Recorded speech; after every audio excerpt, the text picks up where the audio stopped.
नमस्कार दोस्तों, एक बार फिर से अपने इस YouTube channel Roopchand TV GS Guru में स्वागत एवं अभिनंदन है। आज हम विद्यार्थियों कक्षा 12 के विद्यार्थियों के लिए समाज शास्त्र यानी सोशोलॉजी के इम्पोर्टेंस क्वेश्चन लेके आए हैं, जिसमें बहुविकल्पी, अतिविकल्पी और द्विविकल्पी क्वेश्चन रहेंगे। तो ज़्यादा बातें नहीं करेंगे, आइए देखते हैं क्वेश्चनों को। पहला क्वेश्चन है कि प्रजातंत्र में दबाव समूह की भूमिका की विवेचना कीजिए। क्वेश्चन है कि प्रजातंत्र में दबाव समूह की भूमिका की विवेचना करना है। तो सबसे पहले हम लोग देखेंगे दबाव समूह होता क्या है। तो दोस्तों, दबाव समूह किसे कहते हैं? देखो देखो दबाव समूह जो होता है, ऐसे व्यक्ति को कहा जाता है जो राजनीति में भाग नहीं लेता है, चुनाव भाग नहीं लेता है, लेकिन अपना जो है कैंडिडेट चुनाव में खड़ा करता है और वास्तविक शक्तियां लेकर जो है पूरा जो है राजनीति करता है। यही चुनाव नहीं लड़ता, लेकिन दूसरों को लड़वाता है और राजनीति करता है। तो आप लोग समझ गए हैं, दबाव डालकर जो है पूरा काम करवाता है, उसी को हम लोग क्या कहते हैं? दबाव समूह कहते हैं। यानी अपना ही कैंडिडेट खड़ा करता है और जो जीतता है वो नाम मात्र होता है, लेकिन वास्तविक शक्तियां वो व्यक्ति लेता है जो दबाव डाल के राजनीति करवाता है। तो आइए देखते हैं, हम लोग उत्तर देखेंगे कि प्रजातंत्र में दबाव समूह की भूमिका। हम लोग हेडिंग डालेंगे प्रजातंत्र में दबाव समूह की भूमिका। देखो, दबाव समूह या हित समूह सार्वजनिक नीति को जो है क्या करते हैं? प्रभावित करने के उद्देश्य से निर्मित निजी गुट होते हैं। प्रजातंत्र में दबाव समूह की भूमिका जो है क्या है? निम्नलिखित है, यानी जो है निम्न है। नंबर 1 देखेंगे हम लोग, दबाव समूह को लोकतंत्र की अभिव्यक्ति का साधन माना जाता है। और नंबर 2 देखेंगे, शासन की सूचनाओं के गैर सरकारी स्रोत के रूप में दबाव समूह महत्वपूर्ण जो है भूमिका अदा करते हैं। तीसरा है, दबाव समूह स्वार्थ या हित विशेष की रक्षा के लिए सरकारी मशीनरी पर उपयोगी व सफल प्रभाव डालते हैं। दूसरे शब्दों में, दबाव समूह शासन को प्रभावित करने वाले संगठन के रूप में जाने जाते हैं, यानी शासन अपने हाथों में लिए रहते हैं। अगला क्वेश्चन देखेंगे, नंबर 4 है कि दबाव समूह अपने साधनों द्वारा सरकारी निरंकुशता को जो है सीमित करते हैं। अगला नंबर है, दबाव समूह द्वारा समाज और शासन में संतुलन स्थापित रहता है। चलिए अगला छठा नंबर हम लोग देखेंगे। छठा नंबर क्या है बच्चों? दबाव समूह लोकतांत्रिक राज व्यवस्था में व्यक्तिगत हितों का जो है राष्ट्रीय हितों के साथ सामंजस्य जो है स्थापित करते हैं।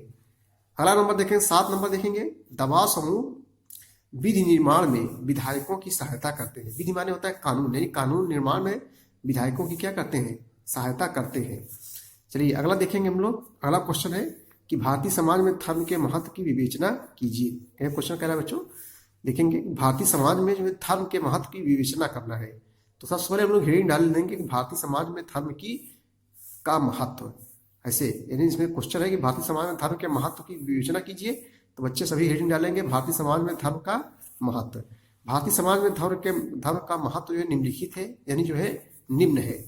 नंबर 1 है, देखो, धर्म के माध्यम से ही मनुष्य अपने जीवन को संतुष्ट करने का जो है क्या करता है? प्रयास करता है।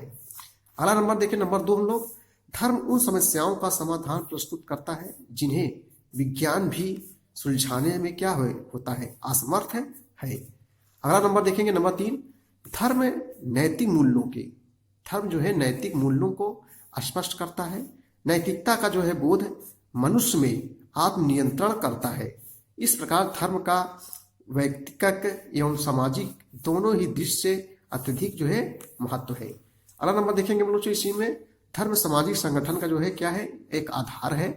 और धर्म केवल सामाजिक संगठन में ही सहायक नहीं होता, बल्कि व्यक्तित्व को भी जो है संगठित करता है। और अगला 6 नंबर देखेंगे हम लोग। 6 नंबर क्या है भैया? देखो 6 नंबर क्या है? धर्म सामाजिक नियंत्रण का प्रभावपूर्ण साधन है। धर्म क्या है बच्चों? धर्म जो है सामाजिक नियंत्रण का प्रभावपूर्ण साधन है। नंबर 7 देखेंगे हम लोग, धर्म भावात्मक सुरक्षा प्रदान करता है। और 8वां नंबर देखेंगे, धर्म समाज में एकता उत्पन्न करता है। क्या करता है? एकता उत्पन्न करता है। तो ये सब मुख्य हेडिंग हम लोग देखेंगे, नंबर हमको बढ़िया से जो है मिल जाएगा। अगला नंबर देखेंगे हम लोग, धर्म कर्तव्यों का जो है क्या करता है? निर्धारण करता है। नंबर 10 देखेंगे, धर्म जो है पवित्रता की भावना को जन्म देता है। चलिए बच्चों, अगला क्वेश्चन है कि राजनीतिक अराजकता के कारणों का जो है उल्लेख कीजिए। अगला क्वेश्चन है, वेरी इंपॉर्टेंट है, कि जो है राजनीतिक अराजकता के कारणों का उल्लेख कीजिए। यानी राजनीति में जो अराजकता का माहौल फैलता है उसी को हम लोग देखेंगे। तो उत्तर देखेंगे हम लोग अराजकता। अराजकता एक आदर्श है जिसका सिद्धांत अराजकतावाद कहलाता है। अराजकता क्या है, ऐसे लिखेंगे हम लोग, एक आदर्श है जिसका सिद्धांत जो है अराजकतावाद है। अराजकतावाद राज्य को समाप्त कर व्यक्तियों, समूहों और राष्ट्रों के बीच स्वतंत्र और सहज सहयोग द्वारा समस्त मानवीय संबंधों में न्याय स्थापित करने के प्रयत्नों का सिद्धांत है। बच्चों देखो, मनुष्य पर अनुशासन का आरोप ही सामाजिक और नैतिक बुराइयों का जनक है। और राजनीतिक अराजकता अनुशासनहीनता के कारण होता है।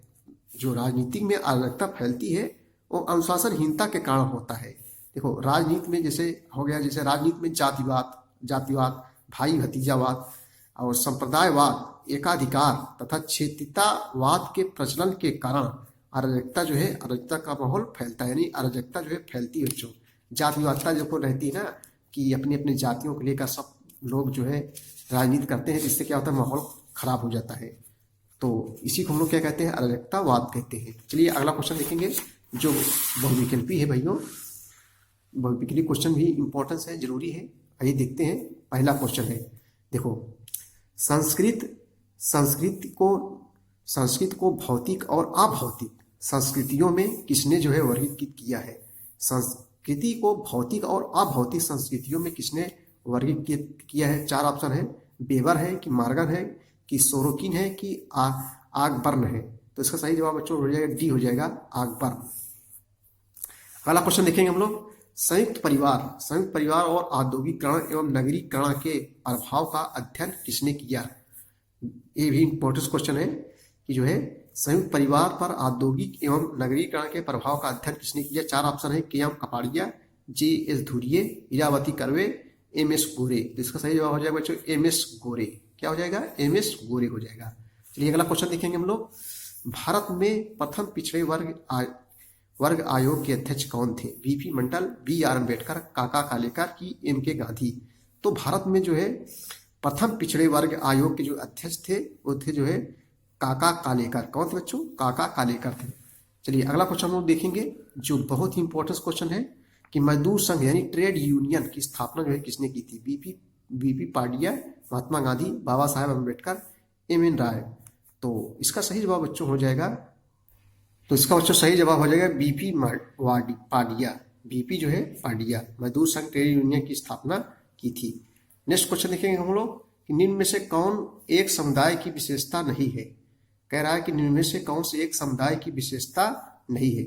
चार ऑप्शन आपके सामने है कि निश्चित क्षेत्र, सामुदायिक भावना, सामान्य जीवन, ऐच्छिक सदस्यता। तो निम्न में से कौन एक समुदाय की विशेषता नहीं है। बच्चों ये जो है ऐच्छिक सदस्यता जो है एक समुदाय की विशेषता नहीं है। तो बच्चों ये था मोस्ट इंपॉर्टेंट समाजशास्त्र के क्वेश्चन।